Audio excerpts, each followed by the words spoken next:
It's talking about Babylon, which is America.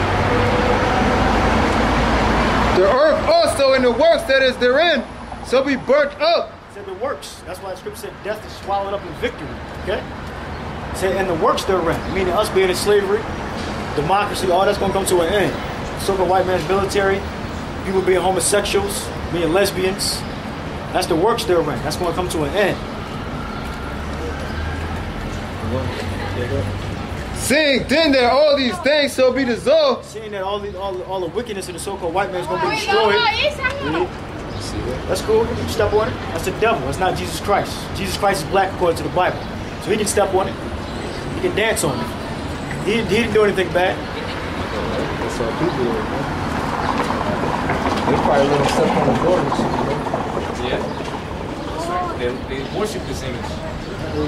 Yo, they almost had a damn heart attack. That was a shot. Seeing then that all these things shall be dissolved, what manner of persons are ye to be? So seeing that all these so-called white man's world, so-called white man's heaven is going to be destroyed, what manner of people are we to be? In all holy conversation and godliness. In all holy conversation and godliness. Okay, the holy conversation is bringing out this word. Okay. Bring out this word, teaching, studying, abstaining yourselves from blood, okay? Things strangled. Okay, abstaining yourself from lust, different sorts of wickedness. That's holy conversation, being righteous. Looking for and hasty unto the coming of the day of God. So hasten unto the day. Hasten unto the day when the Lord comes back and delivers Israel, okay? And destroys so-called white man here in America. Just looking forward and hastening to the day. Wherein the heavens being on fire. The heavens being on fire. Talking about the white man's world. Okay? Shall be dissolved, and the elements shall melt with fervent heat. So Babylon's being destroyed. Okay, the elements melting with fervent heat. That's talking about the missiles. That's talking about the arrow. Okay? Babylon being destroyed. Okay? With fervent heat. All these destruction scriptures we're bringing out is referring to Babylon, the mother of harlots, being destroyed. Okay? There's different prophets seen it in different ways, and they basically saying the same thing. Yep. Babylon being destroyed. Or that great city, that great kingdom. They just saying it in different ways, different analogies, you know, in different parables. But they're saying the same thing. Babylon being destroyed. That's basically what all the prophets are saying. It talks about great destructions and the land never being inhabited. It's talking about America being destroyed and the land of Israel. The people in that land are not the real Israelites, and that land has to be cleansed. Nevertheless, we, according to his promise, look for new heavens and a new earth. Yeah, the promise was that we were going to be set up, that we were going to take the kingdom. That's one of the promises. That we were going to take the kingdom. Okay? Daniel 7:18. Okay? And the other promise was that we was going to be a multitude of nations and a multitude of people. And that we was going to be blessed. Okay? Read that again. Nevertheless, we, according to his promise, look for new heavens and a new earth. Yeah, because the kingdom's for Israel, okay? The kingdom's for Israel. Let me, Jeremiah 31.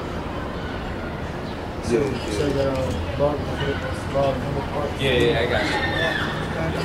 See, because as long as we keep the law perfectly, the Lord's going to save us. And the Lord is actually going to force us to keep the law, okay? The Lord's going to actually force us to keep the law. Wherein dwelleth righteousness. Wherein dwelleth righteousness, okay?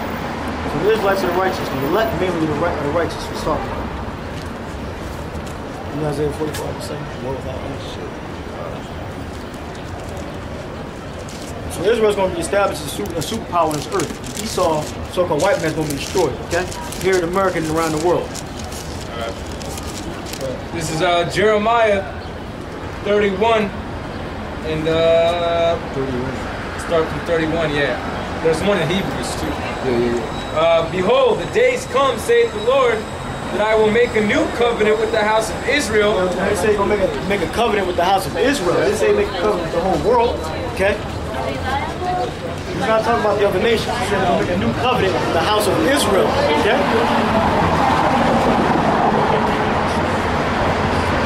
It says that I will make a new covenant with the house of Israel and the house of Judah. Meaning all 12 tribes, okay? House of Israel and the house of Judah. Because during this time, the 10 tribes, they weren't there, okay? That's why I said the house of Israel and the house of Judah, okay? So you know that the other tribes, they can obtain salvation also. Not according to the covenant that I made with their fathers in the day that I took them by the hands to bring them out of the land of Egypt, which my... This is Jeremiah 31 and 32. Not according to the covenant that I made with their fathers. The Lord never said that He's going to put His law in our inward parts, okay? What you written on stone, we had to learn. Yeah, exactly. They were written down on something physical, you know? So He didn't make this covenant with us yet. He did not make this covenant with the nation of Israel. Not according to the covenant that I made with their fathers, which is the law, which is the promise. In the day that I took them by the hand through Moses. Yeah, let us out of Egypt. Well, help made us survive in Egypt while He put the plagues on the Egyptians. And then He brought us through the Red Sea. That's right. Well, the little canal above the Red Sea. That's right. To bring them, Salakia.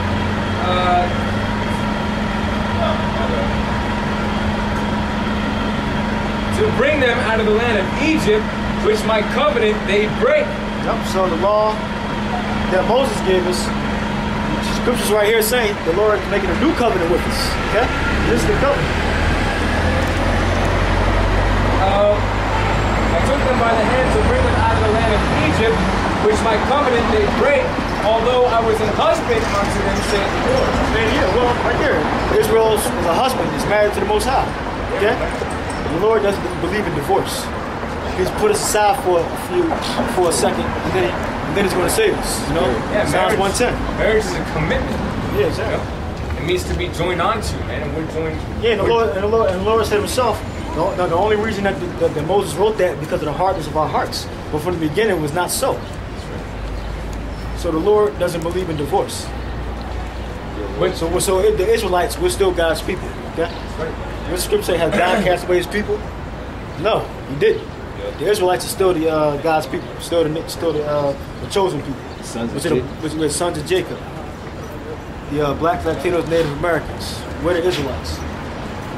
But this shall be the covenant that I will make with the house of Israel. It's the new covenant that He's going to make with us, with the Israelites. Okay. And there's no such thing as a spiritual Israelite pursuant to Romans 9th chapter. Okay, just read Romans 9th chapter. It tells you right there that there's no such thing as a spiritual Israelite. Okay, but this is the covenant that He made with the biological, okay, and Israelites. And we're going to receive after we get beamed up into the chariots of Israel. Okay. After those days, saith the Lord, I will put my law in their inward parts. So if the law is in our inward parts, that means we're never going to forget it. We're never going to make a mistake. We're going to be perfect. That's right. And write it in their hearts, and will be their power, and they shall be my people. So basically, Yahweh Bashim Al-Shah is going to program Israel to not go off, to keep the law perfectly. Okay? It says, verse 34, and they shall teach no more every man his neighbor and every man his brother, saying,